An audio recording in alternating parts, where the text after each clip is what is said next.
Yo, what's good, everybody? It's your boy JTL, aka Opposite from the Norm, back with another one. Before I get started, make sure y'all subscribe and hit that notification bell.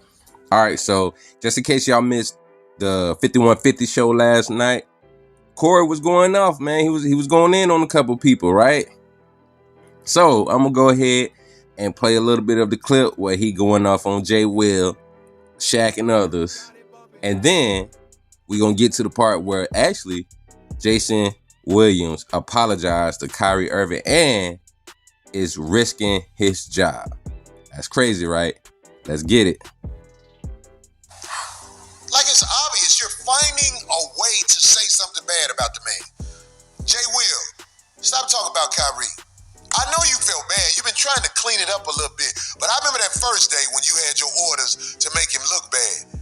Jay Will, I know you got to kiss your master ass at ESPN. Jay Will was like a great point guard in college, and he came out and he got drafted, I think, in the top 5. But he never played in the NBA because he bought a motorcycle and bust his nuts open. What? Yeah. So he never played in the NBA. He bust his nuts for real open. Are you just? But why would that stop? Look it up. Why would that keep him from playing? Oh my goodness. He tore his asshole open. Oh. He hit something wrong on a motorcycle. Oh my where it took away his career. Something had to get bust open, right, D? Man, his whole middle is sewn back together. If he ever do a split, it's over. Listen. So he could never play in the You ever NBA. heard something you feel it when you heard? What? You ever heard something you feel it and you heard when you heard it? Look, That shit hurt like my some balls. shit like you can heal from, right? Well, he never could heal from that. He never could play in the NBA because he bust something wide open. I wonder if that was his when he bought a motorcycle. Yo, so you don't. And the motorcycle's motherfucker. You don't know exactly what happened.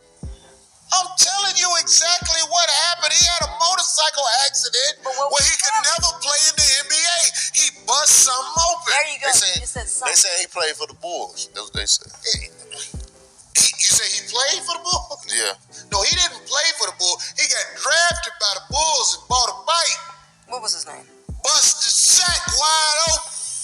His spread ego ain't no joke, nigga. People usually can still be mobile if you bust your nuts. Something happened with that motherfucker. I can't do shit. I bust my.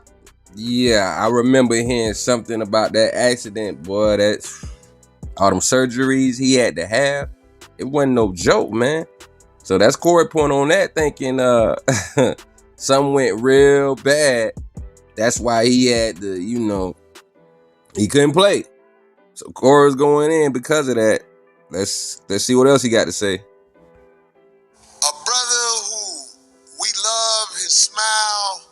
He was one of the most dominant players ever in the NBA. Shaq, we know you ain't for us. We know you not for us. Shaq, god damn.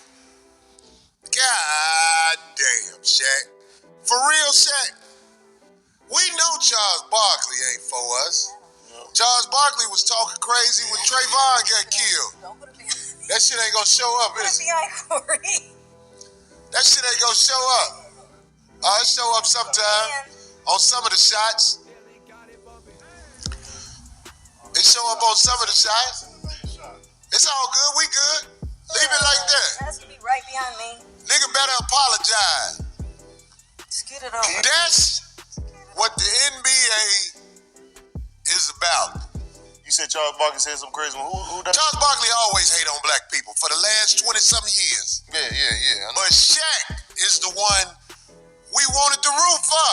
Yeah, he folded on us. We see Shaq. Shaq used to be dominating in the games and smiling, and we just and he did the Shaq All-Star Comedy Tour. We wanted to root for Shaq. But Shaq for them people. He was for the police when the one brother got killed in Minnesota. George Floyd. Yeah. Shaq's comments was for the police. And right now, this is what's so sad about it. The brother called Kyrie an idiot because they almost almost all media has been forced to talk bad about Kyrie. And we're going to get into that. But they have to if they want to keep their job. If Shaq isn't rich, he out here with us. Right. And if he out here with us, he's not Shaq no more. He becomes just a freak. And this real, because he like real big, ugly feet. Ugly feet. Them hoes be talking about you too, Shaq. I ain't gonna even go into that. But them hoes said it. I ain't said it. Them hoes put it out there on you. But look, Shaq, you can't be shitting on the people and expect us to keep giving you a pass. You went too far this time, Shaq. As a matter of fact, Shaq did the same thing when Colin Kaepernick was doing the kneel and everything. He was like, well, where was he when blah, blah, blah, blah, blah. He always do that. He can't help it. He always got to talk shit. He always got to do that. If y'all seen him on Drink Champs where he like, I can't mess up the bag. You know, my daddy told me if I do something wrong, my mama gonna lose her house. So I can't mess up the bag. That's why I'm drinking pub. Like, dog, I get that. But that don't mean you got to talk shit about your black people. You know what it is. You know our situation is different. So you know what we trying to fight. You know what we're trying to battle. Just say, no comment. Plead the fifth. That's all you got to do. Matter of fact, let's see what Corey got to say about Tom Brady real quick. Antonio Brown is crazy. I think he crazy and he is cuckoo. But when that motherfucker quit and took his shirt off as he was walking off the field, I gotta tell you, it was some G shit. It was in the middle of the game. In the middle of the game. And he said, Tom Brady ain't winning this shit. We winning this shit. Yeah. Y'all get all the credit to the bullshit a lot. Tom Brady, who couldn't keep his bitch. Your bitch in the streets, Tom, tell him. You the GOAT. But this nigga's out there getting on another tramp. You the GOAT. Your bitch got the throat. Damn, he broke a lot of things. That's what I'm saying. Shit. So he needs his ESPN job. But back on this Tom Brady shit. Bless his heart. Because they won this week. They beat the Rams this week. And all the headlines was Tom Brady say today. That's why Antonio Brown quit. Enough is enough. He did. This motherfucker Tom Brady be slamming, acting like a bitch. Don't nobody even check him. It's a coach on the side named Byron Leftwich. Big black nigga, strong motherfucker. Used to play quarterback. Tom Brady be on the side mad. Byron be like, Oh, man, nah. I'm telling you, watch it. At least he don't pat him. He doesn't pat him on the back or anything. No, he don't pat him. Byron That would be Leftwich going too far. But then when they won the game, they was all hugs and shit. Tom Brady's a motherfucking bitch to be around. He the type of motherfucker that I could tell if I was around Tom Brady, me and him would fall out. Because he'll expect me to fall in line. And I'll be like, I'll beat your motherfucking ass, Tom Brady. Did you see what what's-his-name was doing a couple weeks ago? What? The guy you talking about, Antonio Brown? He was putting out a picture. They said, hold on, go back down. Because, you know, they said Jay Will did what? Jay Will took his statement back tonight on Instagram. Oh. What statement he took back? Jacob Walker? What statement did he take back? I want to know what you're talking about. That's interesting. But anyway, what was you saying, D? I'm sorry. No, it's okay. But you brought what's-his-name up. All right. So we see what he was talking about on that situation. Now we're going to go ahead and go to Jay Will apologizing. Before we get up out of here, make sure you subscribe and hit that notification bell. All right? Every day of my life, I approach it with a state of empathy, right? Regardless of what color, what creed, what race you are, I look at people as human beings. I think that's important. But life is always about taking a stand and holding principles. So I want to explain what I feel like my stance is as a black male in this world, okay? And conversations that I've had with my brothers and sisters in the black community. And I want you guys to empathize with it and hear me on it. So when I hear what Kyrie Irving has to go through in order to be reinstated, I'm appalled. I'm appalled. And let me give you examples of how I feel like we don't have the same energy and hold other people who have dealt with racial tropes accountable. So when Sarah Silverman does blackface, or when Don Imus says nappy-headed hoes, or when Howard Stern calls somebody the N-word in the skit, or when Brett Favre takes money from the state of Mississippi, we don't ask them to get sensitivity training.